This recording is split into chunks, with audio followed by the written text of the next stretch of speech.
Today we have something very unusual inside this box. It is one of the few Apple products that was canceled before it ever hit the market. The most mysterious of all of the Apple products. If you can even find the prototype, it's gonna run you 20 grand. I don't know. This, of course, is a legitimate working prototype of Apple's most ambitious AirPower that you may remember from years ago. It's a mat that you place your iPhone 8 or iPhone 10 down, and it just starts to charge. It doesn't stop there. You can place your Series 3 Apple Watch down on it, and it starts to charge as well.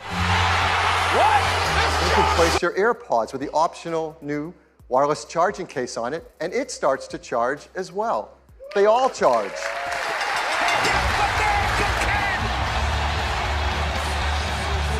I have a whole list of instructions as far as what I can and can't do with it. All I know at this point is I have a working prototype of one of the rarest, most exclusive Apple products ever. It has to be one of the most collectible items of Apple memorabilia. It's also taped in a strange way. It was gonna charge all your Apple devices on one tiny little pad without the need for alignment using a huge series of coils. This prototype took it all the way up to 22 coils, meaning that no matter where you placed your device, whether it was an iPhone, AirPods, or even an Apple Watch, it would be capable of wireless charging. I guess these packing peanuts are all coming out, or at least a lot of them.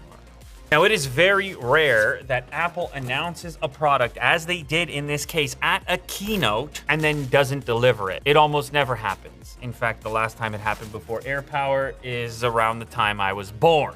I'm gonna treat this very sensitively, considering how rare it is and how few of them are in existence. Are you not riveted by the fact that we've uncovered the treasure of Apple collecting and collectors? See, I think Apple had a really high standard for what they were hoping to achieve. They were up against some pretty strict parameters when it came to the thinness, the types of devices they wanted to charge, the heat being generated by this variety of coils, charging multiple devices in a very small little piece of real estate. And there it is, the most mysterious of Apple devices never to be released.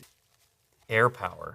Now, obviously, this is a prototype. It would not have looked like this. Instead, it would have been covered in your typical Apple rubbery, plasticky substance, likely in white, and it would be a soft touch material. You can catch some of the indentations of the various coils which live underneath this cover. This whole thing started to leak out via China, where these devices were being tested and then later recycled or ending up in waste facilities for e-waste. Content creator there got a hold of it, tore this thing open, examined the number of coils. I've been told that this version prototype in front of me is 22 total coils which are stacked. And this is what would enable you to place a device, some AirPods, an iPhone. The original AirPower promised to charge an iPhone, an Apple Watch, and some AirPods on one singular pad. That's a fairly tight region in order to accomplish that. Could it have been larger? Possibly, but then you would have had to extend the number of coils further, and the cost would have gone up as well. The feeling is that the cost for this would have been more than people would have been willing to accept for a wireless charger. Could have retailed for somewhere between $200 and $300 for a charger that may have been a little too much. So when you combine those issues with heat alongside the component costs, Apple just decided to bail out and leave this project to third-party companies. There was a company called Zenz. It's a glass top, bunch of coils. Does work, but it's a lot larger than this, which is probably because they also had their own heat issues. There was a product called Air Unleashed, but never with this number of coils. Then you are still back to doing your typical wireless charging thing of attempting to find and line up those coils. And then also you still have the Apple Watch, which would require some specialized indentation in most cases, and that wasn't gonna be necessary on Apple's solution, at least the way it was shown off during the initial keynote. All right, now in order to use this device, I've been given a set of instructions. It's very dramatic. One and only one specific coil. I've been told it's in this region over here in the bottom right corner. Please do not leave the AirPower plugged in for an extended period of time. 1 minute at maximum with 5 minutes to cool down to prevent damage. Oof. If that doesn't sound like a collector's item, I don't know what does, but I will respect that, seeing as how These are extremely rare, and I don't want to damage it either. There's just not too many examples of canceled Apple products manifested in reality. Apple just never fails. This product is a fail. I mean, I don't know what they learned. You always learn something when you head down a path attempting to engineer an ambitious product. So in that sense, you never truly fail. There's just so few examples of Apple products that have made it this far, this close to production, made it into a keynote, and then never made it into consumer hands. This is one of the only products of modern Apple that has met this fate. To power on the AirPower, use a MacBook Pro USB-C port with a genuine Apple Lightning to USB-C cable, and do not use a high voltage power brick to prevent potential damage. Do not touch the back of the AirPower with the electronics exposed. I accidentally did and got a bad electric shock. These are the words of Apple Demo on YouTube, by the way. Therefore, I won't do that. I have a genuine USB-C to Lightning cable, which I will be plugging into this MacBook as suggested. Countdown now. I'm gonna place this into the bottom corner here. Ooh, that wasn't hard at all. Started charging right away, and it stayed charging. It is not flicking off like some of the examples I've seen in the past, and I'm not gonna leave it on there for too much longer. And I'm gonna unplug it, because I'm terrified.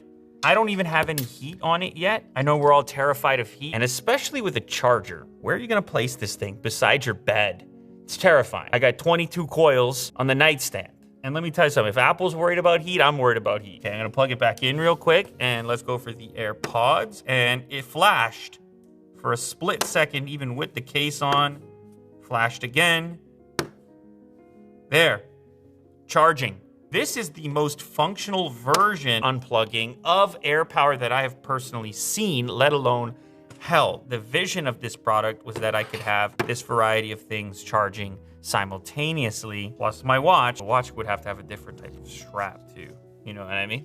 You'd have to have the flat strap. That's another downside of the AirPower solution versus what you're seeing now from companies like Anker. You have a separate section for the Apple Watch. It can clip around the loop without the need to take off the strap, and it kind of holds the watch in an upright position using a more typical watch style connector that Apple already sells, and then having a separate section for the wireless charging of your phone and your AirPod. Apple has obviously put their own variety on the back burner. I still feel there's probably a way to make something like this. In the science fiction future, I think we all imagine an opportunity to charge things on huge surfaces. Simply place your devices on a tabletop and they happen to be charging. That is something we'd all love to see. Back in 2017, this was just not a possibility. This many coils, this tightly packed, this many devices, and this amount of heat. It is still a beautiful thing to look at. Grants you some insight into Apple's engineering prowess. You see how beautiful a device like this looks.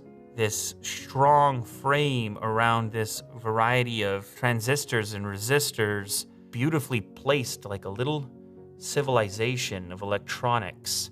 Even this product was taken very seriously, and even though this is a prototype, it looks like it was getting close to completion. I can't help but wonder when they hit that critical point that caused them to put it down completely, as they imagined some PR disaster in which these things were exploding or catching fire next to people's beds. It must have happened with a prototype. There must have been concern. I think even at $200+, this thing would have sold well, because so many customers in the Apple universe were desperate for wireless chargers at a point where the iPhone, in the form of the iPhone X, had recently adopted wireless charging. Anyway, there you have it.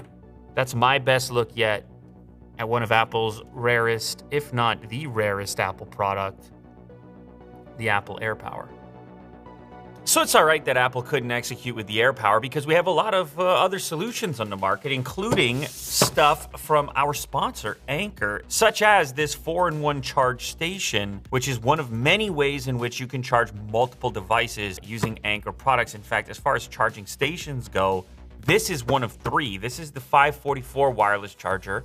They also make the 533 magnetic, and the 533 wireless. If you want sort of the maximum power and maximum number of device charging potential, then this 4-in-1 is a good solution because it also has a USB-C port on the back of it capable of charging an iPad alongside your other devices. This is the most expensive of the bunch, but it's also the most capable. Certified for 15-watt wireless charging over the Qi Wireless standard. Whether you're going with this product or any of Anker's other charging products, Anker offers ideal solutions across the board, including their tiny little nano power brick, which to me is superior to all the power bricks that Apple offers themselves.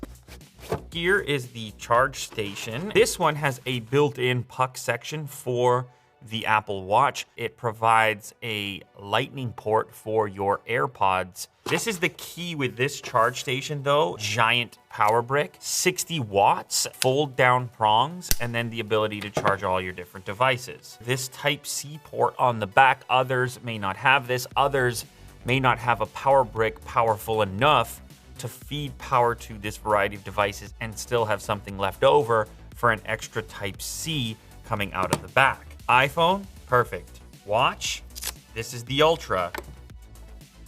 Boom. Ultra fits in there perfectly fine. AirPods, that just clips in, orange light lights up, and we're good to go. It has a little springiness to it as well.